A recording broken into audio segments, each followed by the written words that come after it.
Hey, it's Jane Mann, and today we're going to talk about the disappearing upper lip and how you can start to kind of re-energize and create circulation in that area, maybe even releasing some fascial adhesions that pulls that mid face and the upper lip down.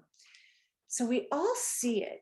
And somewhat many times, it's a subconscious um, hint that someone is older than they actually are when the distance between the end of the nose and the top of the lip is longer. Because when it's shorter, that's definitely a sign of youth. So when I look at myself, I'm right at the border of almost too long.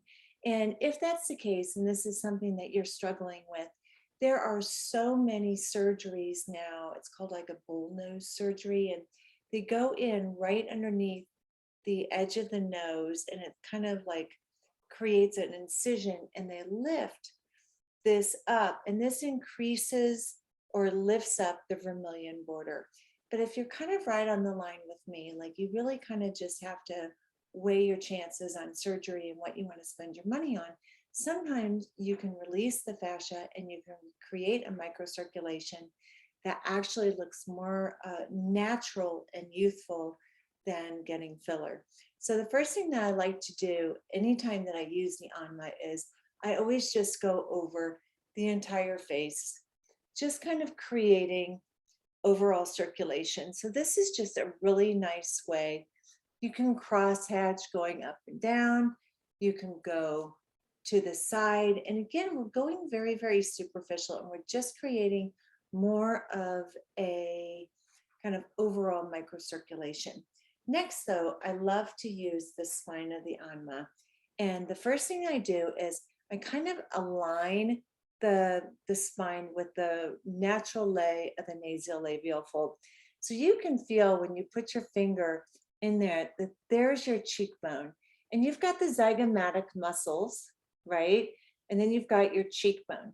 But remember, fascia starts at the very top of the skin, intertwining down like a spider web, and a spider web is omnidirectional. It can go in any other way. So if you were hit in the nose when you were younger, or you got rhinoplasty, somewhere in your life, we know that we have certain fascial adhesions that have formed in this area. And fascia, if left to continue to grow and its tentacles kind of spread over the face, it can entwine into the bone. And I can't tell you the number of clients that squirm when I'm really going in and releasing this fascia in this area. But what you can do is you can take the spine of the Anma and you can go right in, and you're just going to lift up. And you're going to hold this for approximately about 3 minutes. So you can see right now, I'm more in the nasolabial, but then we're going to come into the corner of the nose, kind of right in this area, and we're lifting up. And that's even lifting up my lip. And I'm just going to start to release the fascial adhesions in that lip area. And I'm just kind of going up, and then I'm going up even underneath the nose. And my nose has been broken, I think 3 times when I was younger. So I have so much scar tissue in this area. So I know that by going up in here, it's a little bit painful, but don't let the pain scare you, but also don't be ignorant to the pain. I always say it should be comfortably uncomfortable. So you're going to kind of go up in this area and kind of hold.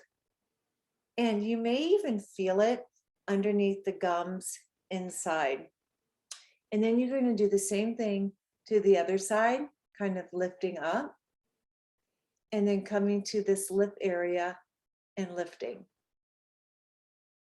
Now, after you've done kind of the nasolabial folds and you've lifted above the upper lip, I actually want you to come to the corner of the nose, and I want you to lift up in that area. And I like to kind of lift up and going out, and you'll start to feel tiny little pulls. And again, you're releasing all of that dense, tight fascia that pulls the center of the face down. So kind of going over to the side. And then something that I love to do is kind of going up. And you can do this also with your fingers if you have a tiny little nose, but really kind of moving that tissue up. I always talk about pressures 1, 2, and 3. So when I'm kind of going up the bridge of the nose, I am definitely using a pressure 3 on this area. So let's go over all the movements for a more plump, lifted vermilion border. So first we're going to start at the nasal labial folds, and we're twisting up, and we're going to hold in this stagnant position for about 3 minutes to really get a nice release. And then we're going to come right kind of at the top of that lip, and we're going to lift up into that nose area. And we're really getting just a nice lift in that nose area. And if you've broken your nose before, you're definitely going to feel kind of a pull and some of the fascial adhesions releasing along that cartilage.